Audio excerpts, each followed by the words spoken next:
नमस्कार दोस्तों। बात करेंगे बिहार में चल रहे विधानसभा चुनाव की। पहले फेज़ का मतदान हो चुका है, दूसरे और तीसरे फेज़ का मतदान होना बाकी है। बहुत सारे सर्वे आ चुके हैं, बहुत सारे आने बाकी है और टीवी यूट्यूब पे डेली बहुत सारे बुद्धिजीवी लोग अपने अपने विचार रखते हैं कि क्या हो सकता है 10 तारीख को, किधर जनता का रुझान है, क्या वो सोच रहे हैं, किन मुद्दों पे वो वोट डालने जा रहे हैं। तो दोस्तों, इन्हीं समयों पे एक हमारा पर्सनल अपना व्यू है। देखिए, मुझे किसी पार्टी से कोई ये नहीं है, पर जहाँ तक एक बिहारी होने के नाते राजनीति को जो हम समझते हैं, राजनीति पे जो हमारी सोच है, तो इस महापर्व से हम खुद को दूर नहीं रख सकते हैं। तो उसके लिए हमने पिछले आंकड़ों को देखते हुए कि इस चुनाव में पिछले आंकड़े क्या कहते हैं। दोस्तों, आपको याद होगा कि 2010 में जेडीयू और बीजेपी ने बहुत ही अच्छा प्रदर्शन किया था और उन्होंने 150 से ज़्यादा सीटें जीतने में सफल हो गए थे। उसी तरह से महागठबंधन ने 2015 में बहुत अच्छा प्रदर्शन किया था। तो अब हम बारी बारी से ये चीज़ देखेंगे कि क्या वो परिस्थिति बन सकती है, या जब महागठबंधन 2015 वाली स्थिति को दोहराना चाहे या एनडीए 2010 वाली स्थिति को दोहराना चाहे, तो क्या ऐसा कोई केस है? क्या अभी के समकक्ष में ऐसा कुछ बनता हुआ दिखाई दे रहा है?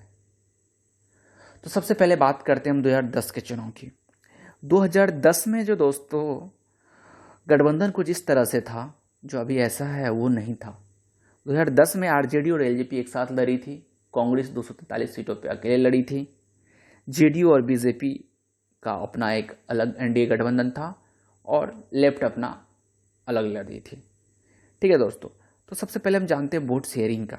वोट शेयरिंग जो था वो जेडीयू को सबसे ज़्यादा आया था 22.6%। इसके बाद आरजेडी को था 18.84%, फिर बीजेपी को 16.46%, कांग्रेस 8.38% और एलजेपी को 6.7% था और लेफ्ट को 2 से 3% के बीच था। ठीक है दोस्तों, तो अभी अगर हम देखते हैं 2010 वाली स्थिति में, तो 2010 में जो है जेडीयू और बीजेपी मिलकर के जो है आपको लगभग 39% जो वोट शेयर हासिल किया था और वो जो है एक हिस्ट्री बनाने में सफल रहे थे। अब देखिए, अब 2020 में अगर उनको वही चीज़ दोहरानी है तो उनको क्या है, 39% उनको वोट चाहिए। ठीक है, 39% मानते हैं कि सारा चीज़ वैसा ही अगर अभी चल रहा है तो 39% उनको आ जाएगा और वो क्या है, सरकार बना लेंगे। लेकिन क्या वो चीज़ें हैं जो 10 सालों में बदल गया है? 10 सालों में क्या क्या चीज़ें उनके अगेंस्ट चला गया है? तो सबसे पहले केस जो है जो उनके अगेंस्ट गया है और 39% में वो चीज़ कम हो सकता है, तो वो चीज़ है कि जेडीयू, जैसे कि आपको पता होगा कि नीतीश जी तो बाद में मिले थे, उनका समता पार्टी था, शरद यादव का ये पार्टी हुआ करता था जेडीयू। ठीक है ना, तो इसमें इस बार वो है नहीं, वो जेडीयू से हट चुके हैं, उनको हटाया जा चुका है। तो कहीं ना कहीं इस चीज़ का उनका भी एक, वो नेशनल लीडर थे, उनका भी असर कुछ वोटरों पे था। तो नहीं ज़्यादा तो 1 से 1.5% तो इसका असर इस चुनाव में देखने को मिलेगा ही, कि जेडीयू को 1 से 1.5% की क्षति यहाँ पे हो रही है शरद यादव जी के वजह से। अब देख लिए, सारे सर्वे पोल कह रहे हैं कि नीतीश जी का जो है पॉपुलैरिटी बहुत घट गया है और गवर्नमेंट के प्रति जो है एंटी इनकम्बेंसी इतना बढ़ गया है कि 6 से 7% का जो है उनको लॉस देखना पड़ जा सकता है। बीजेपी का वोट हो सकता है कि वो कांस्टेंट रहे, पर जेडीयू का जो वोट है वो 6 से 7% तक घिसक सकता है। ठीक है दोस्तों, तो 6 से 7% अगर जेडीयू का यहाँ हो जाता है और फिर इधर हो जाता है, और अगर जिस तरह से तेजस्वी सारे मुद्दों को लपकते जा रहे हैं, टीचर का मुद्दा हो, आशा वर्कर का मुद्दा हो, पुरानी पेंशन का मुद्दा हो, प्राइवेटाइजेशन का मुद्दा हो, नौकरी देने का मुद्दा हो, हर मुद्दा को जिस तरह से वो ले रहे हैं, तो अगर हो सकता है कि बीजेपी का कुछ पारंपरिक वोट भी अगर कट जाए तो उससे भी कोई गुरेज नहीं है। तो मानते हैं कि 1% अगर उधर से भी उसका अगर कट जाता है तो आपको टोटल जो है आपका 6, 7, 8 से 9% वोट जो है इसका, आपको 9% वोट जो है ये कट रहा है, और 30% ही वो इस बार मैक्सिमम, अगर वो बीजेपी जेडीयू जो है अगर आपको मैक्सिमम वोट अगर लाता है और सारा चीज़ अगर 2010 के हिसाब से होता है तो उसको 30% आएगा। लेकिन हाँ, एक चीज़ और छूट रहा है जो कि फील्ड में इस बार हो रहा है कि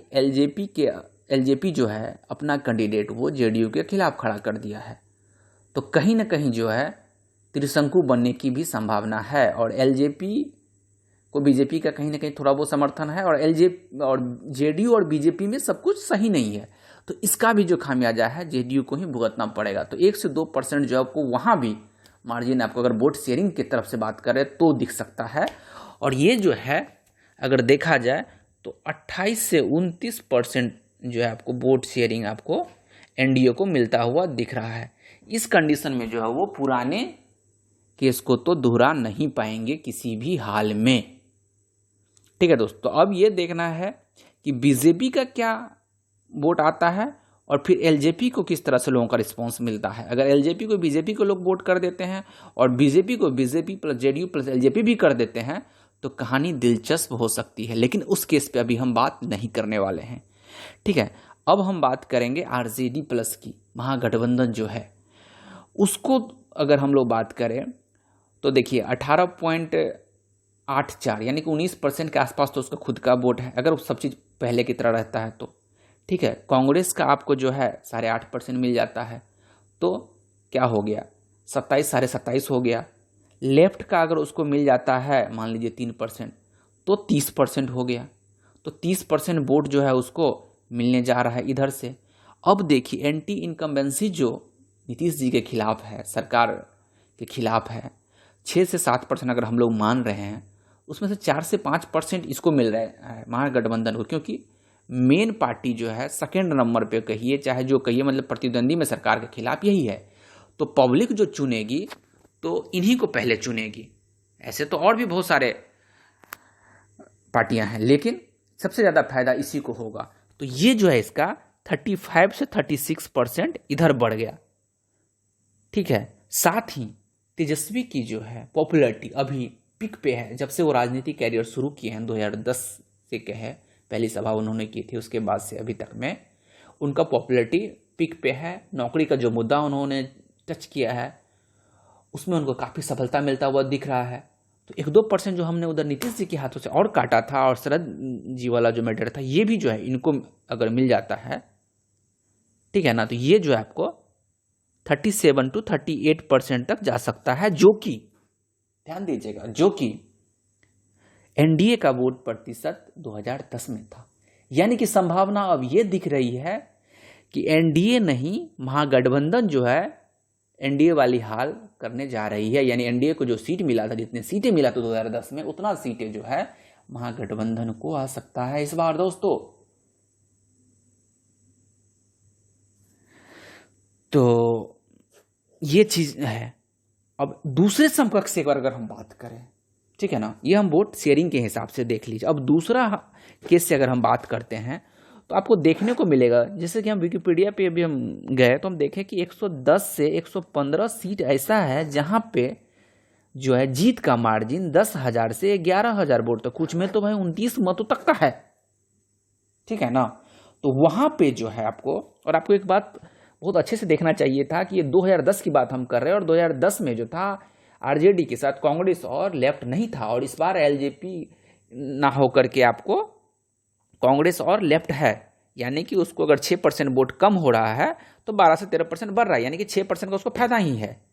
ठीक है दोस्तों, अगर किसी कंस्टिट्यूंसी में अगर हम मोटा मोटी बात करें 1.5 लाख लोग होते हैं, 1.5 लाख लोग होते हैं, अगर 9% जा रहा है उसको, यानी 9% अगर 6% पे अगर एक्स्ट्रा हो रहा है उसका, तो उसको आपको 8 से 9,000 वोट उसको हर जगह बढ़ रहा है। यानी कि हम मान सकते हैं कि 110 से 15 सीट पे जो है आपको वो लीड कर सकता है आपको, और वो 110-15 सीट जहाँ कम मार्जिन था जीत का, वो इस बार महागठबंधन की तरफ मुड़ सकता है, क्योंकि उसको जो है आपको लेफ्ट और कांग्रेस के इस बार सपोर्ट मिल रहा है। और आपको ज्ञात हो कि लगभग बिहार में 30 से 40 ऐसे जगह हैं जहाँ लेफ्ट का काफ़ी मतलब पकड़ है, आपको 15 से 20 हज़ार वोट है उनका खुद का अपना।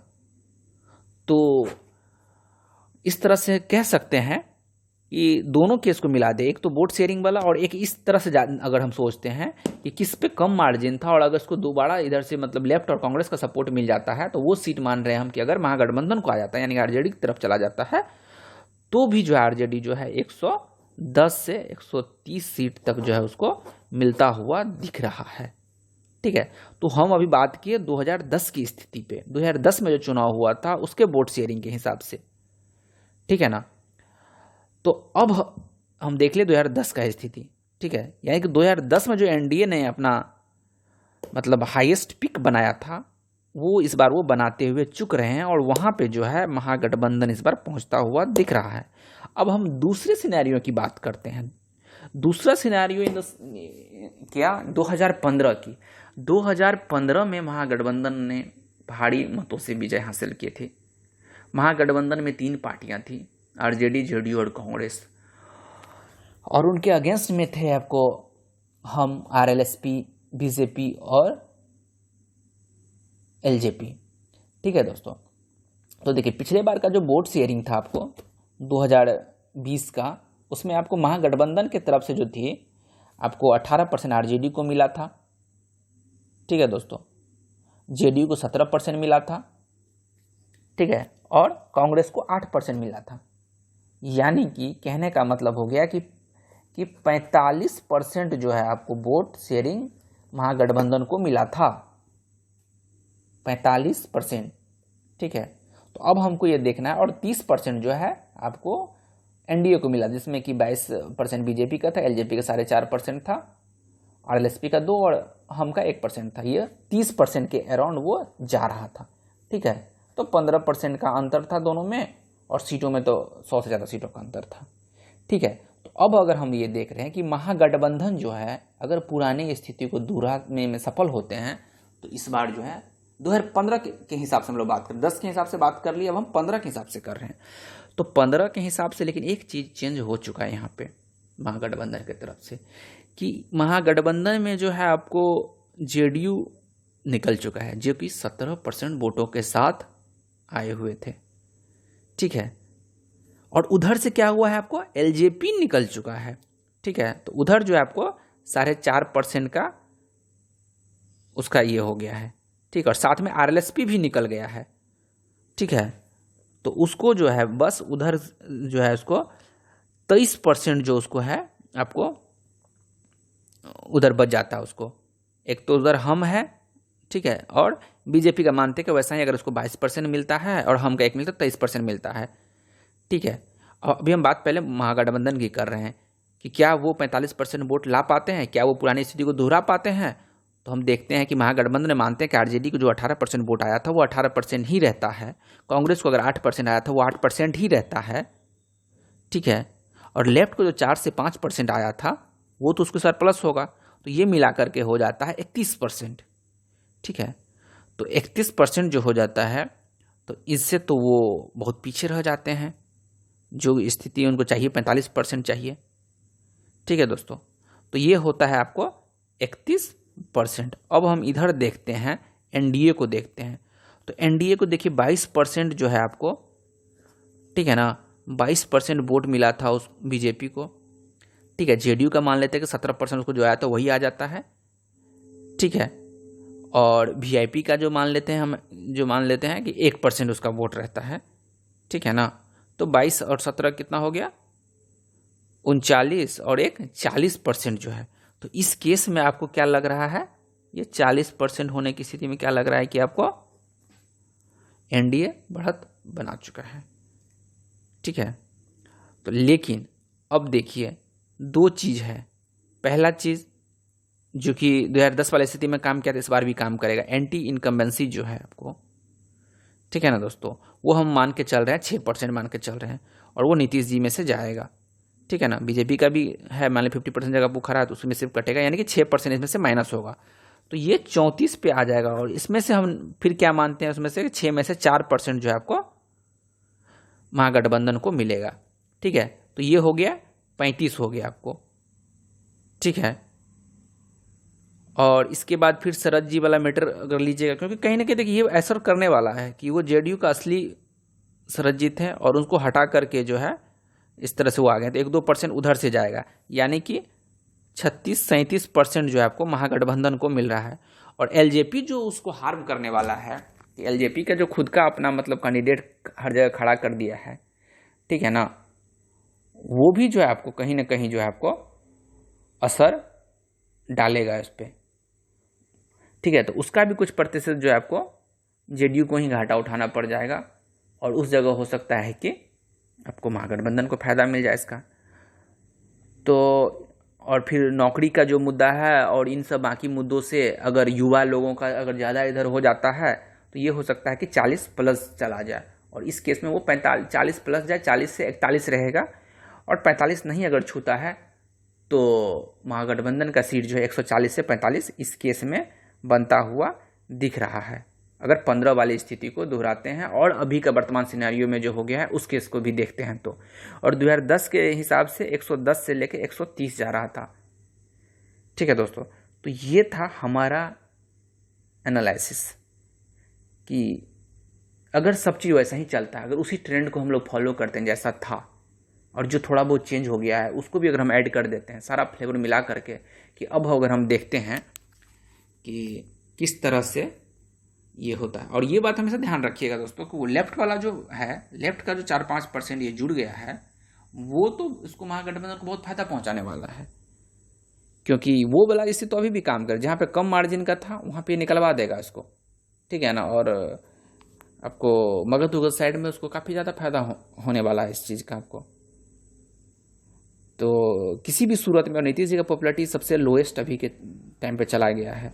अभी उनको जो है उनका खुद का चेहरा कुछ रह ही नहीं गया है, उनको बीजेपी के नाम पे चुनाव लड़ना पड़ रहा है, और बीजेपी खुद के दम पे बिहार में जो है चुनाव जीतने के लायक नहीं है, क्योंकि यहाँ पे मुख्य मतदाता जो हैं वो ओबीसी, SC ST माइनॉरिटी और EBC हैं, और EBC में इनका अच्छा खासा पकड़ है नीतीश जी का।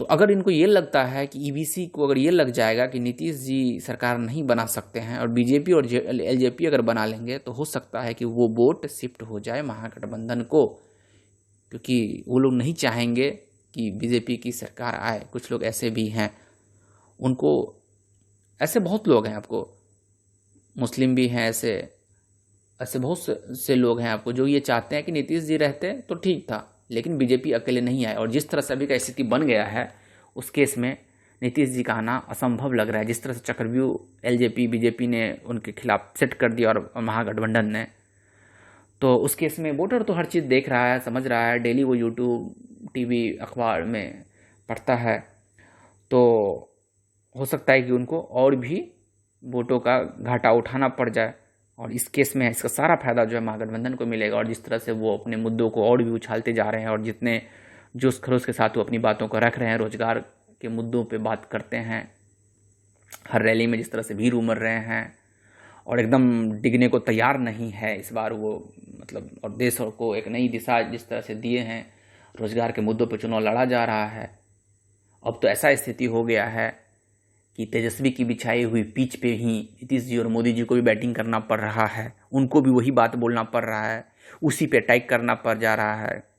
तभी तो किसी ने कहा है जीते कोई हारे कोई, लेकिन तेजस्वी तो जीत चुका है, क्योंकि गेम में बस तेजस्वी ही है, किसी को भी है वर्सेस तो एक तेजस्वी ही है। तो ये कम बड़ी बात नहीं है, जो कि 1-2 साल पहले तक एक नौजवान नेता जो कि बिहार में अपनी वो पहचान नहीं बना सके थे, लेकिन आज उनकी एक ऐसी पहचान बन गई है कि PM मोदी को भी उनका नाम लेना पड़ रहा है, और सारा अटैक उन पे किया जा रहा है।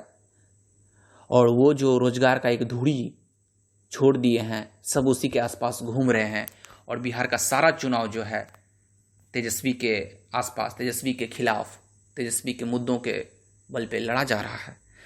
तो दोस्तों ये हमारा अपना पर्सनल ओपिनियन था, इसमें कोई ये नहीं है, हम किसी को सपोर्ट कोई ये नहीं करते, मेरा खुद का अपना व्यू है, उसको हम पर्सनल ही रखेंगे, उसको शेयर नहीं कर रहे हैं। लेकिन मैं अपना एक व्यू रखा, एक उस ट्रेंड को रखा, ठीक है ना। बाकी तो बहुत सारे लोग अलग अलग ढंग से सोच ही रहे हैं, देख ही रहे हैं, कर रहे हैं, आप लोग भी वो देखते ही होंगे, लेकिन ये मेरा खुद का व्यू था। ये कितना सही होगा क्या गलत होगा हम नहीं कह सकते हैं, लेकिन एक परसेप्शन एक ये भी बन सकता है, इस तरह से भी ट्रेंड जा सकता है।